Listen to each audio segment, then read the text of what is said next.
आपके best memories बचपन के जब आप बड़े हो रहे थे? अचानक मैं एक दिन घर पहुंचा और उन्होंने बोला कि मुझे चल तेरे लिए एक सरप्राइज रखा हुआ है, और उन्होंने मुझे रूम में ले जाया जहाँ पे वो बाइसिकल रखी हुई थी। जब मैं अपने दादा दादी के यहाँ जाता था गाँव में, क्योंकि वो एक ऐसी चीज़ थी जो मुझे कभी साल में एक बार करने के लिए मिलता था। वहाँ पर खेत में जाना, रात को खेत पे पानी देना, खेती करना, कुछ नया सीखना, चूल्हे की रोटी खाना, चूल्हे में बना खाना खाना। बचपन में हम लोग जब साइकिल से रेलवे लाइन की तरफ जाते थे, हम 3 भाई थे, छोटा सा गांव था, संडे के दिन बाजार हुआ करता था, तो 2 साइकिल पे 3 भाई हम लोग जाते थे और पूरा टाइम बाजार में बिता के शाम को जब आते थे तो वो सबसे बेहतरीन मेमोरी है। There was this once that I was very naughty in school and did not do something well. And that day he sat me down and he scolded me very patiently, very calmly, and then gave me a valuable life lesson of how to respect others. Special birthday inauguration किया था, वहीं पे better हुआ था college में, college के life में। वो सबसे बढ़िया था, यादगार थे वो दिन। दूसरे माले से गिरा था मैं एक बार, मेरा पैर टूटा था। उसके बाद में 1.5 महीना मैं हॉस्पिटल में था। वो गिरना मेरे को अभी तक याद है। तो आपको पॉकेट मनी कौन देता था? आप किससे मांगते थे पॉकेट मनी अपनी? उस मम्मी को, पापा से हिम्मत नहीं होती थी। पापा फाइनेंसर थे, बट अपनी बात तो मम्मा के थ्रू वहाँ पहुँचती थी। घर में सबसे बड़े फिर पापा ही हैं फाइनेंशियली, और अदर रिक्वायरमेंट से उसके लिए माँ के पास। सबसे पहले तो पापा थे जो हमेशा पैसे देते थे, उसके बाद में बड़े भाई दोनों। तो मुझे अभी तक कभी ऐसा महसूस नहीं हुआ कि पैसों की कमी है। सबसे घर में छोटा हूँ, उसके वजह से सब लोग फाइनेंशियली कुछ ना कुछ देते ही आए हैं शुरुआत से। मम्मी के पास, मम्मी पापा के पास, ऑफ कोर्स पापा। मेरी मॉम थी, डैड भी थे, दोनों से कोऑर्डिनेट करके आके करता था।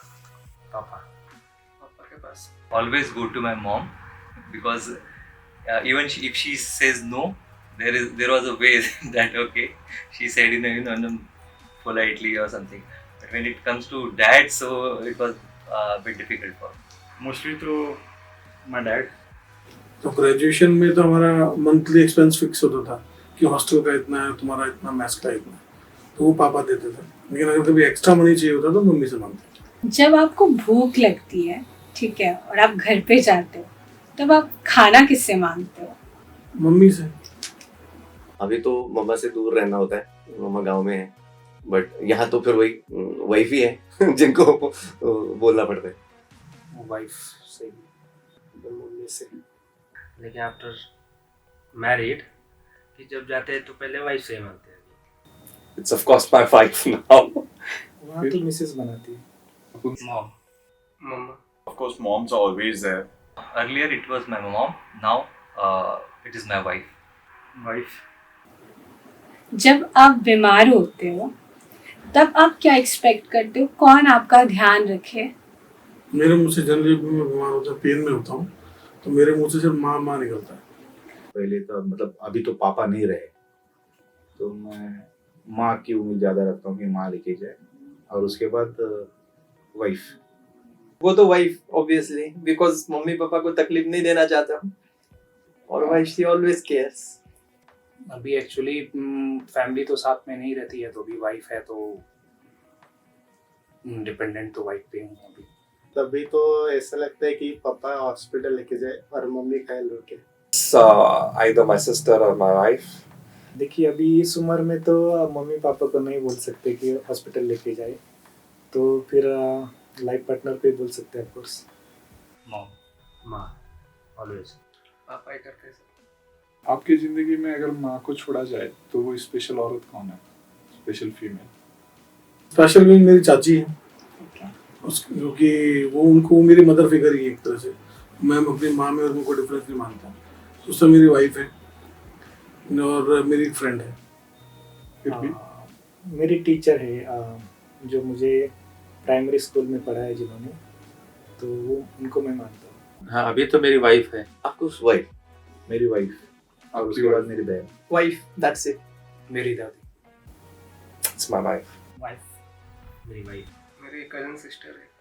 My wife. मासी। वो लोगों को गाड़ी चलाना आता है? नहीं, और इन जो स्पेशल वुमेन्स की आपने बात करी है, चाची इनमें से को। आता है, तो आप अपन दोनों में से, आप में और चाची के बीच में से किसको अच्छा ड्राइवर कंसीडर करते हो? खुद को नहीं। मेरी वाइफ चलाती है। आई थिंक वही चलाती है, क्योंकि मैं कभी कभी रैश ड्राइविंग भी कर लेता हूँ, लेकिन वो उसको नहीं देखा कभी। वो बहुत कॉन्शियस होकर चलाती है। सबसे अच्छा तो मैं ही हूँ। नहीं, वो भी बस छोटे मोटे काम के लिए मेन रोड पे नहीं जाती।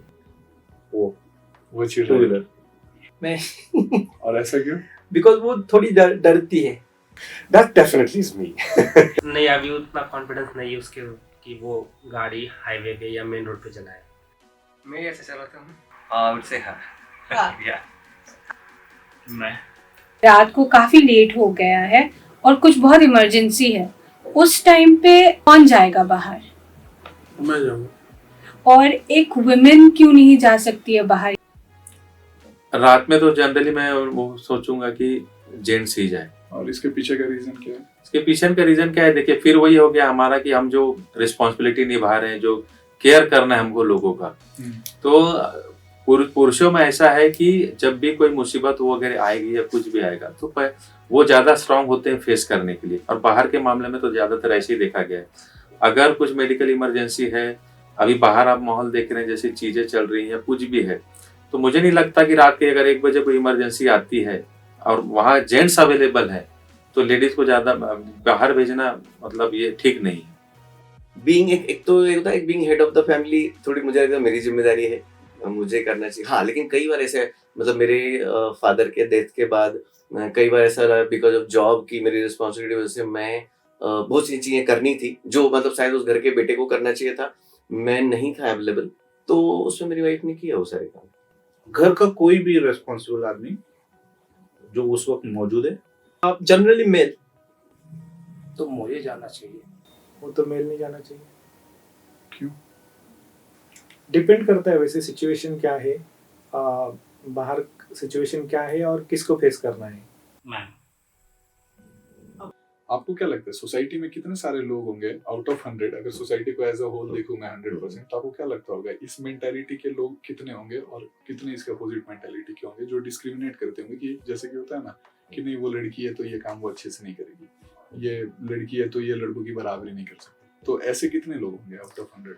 अभी अपने घर की मतलब मेरी तो बड़ी फैमिली है, यदि अपने घर की ओवरऑल देखा जाए सोसाइटी तो यदि उससे उसका एक सैंपल साइज यदि मैं लूं तो है कि नए जनरेशन के लोग तो मुझे नहीं लग रहा कि ज्यादा दिक्कत पहले था, मतलब शायद जो मेरे फादर एंड उसके पहले के जो जनरेशन वाले, वहाँ आपको डिस्क्रिमिनेशन ज्यादा फील होता था।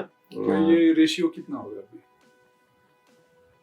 मुझे लगता है फिर भी 60-40 तो होगा, 60% शायद अभी भी।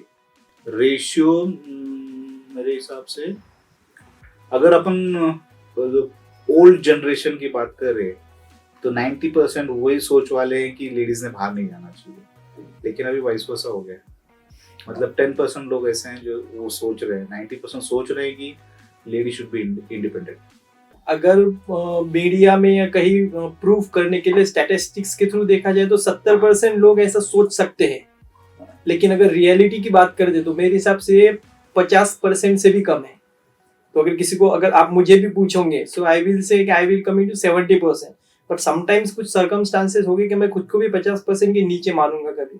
तो इसमें क्या होता है, रियलिटी में जो परसेंटेज है और जो स्टैटिस्टिकल दिखाया जाता है वो बहुत डिफरेंस है, और यही सबसे बड़ा इशू है। और आपके हिसाब से क्या लगता है कि जो होगा वो कितने का डिफरेंस होगा आपके according? मेरे हिसाब से 50-50 होगा। मतलब जितना- 50% Yes. मानते हैं और 50% नहीं Yes. मानते, 20% होगा जो मानते हैं और जो नहीं मानते 80%।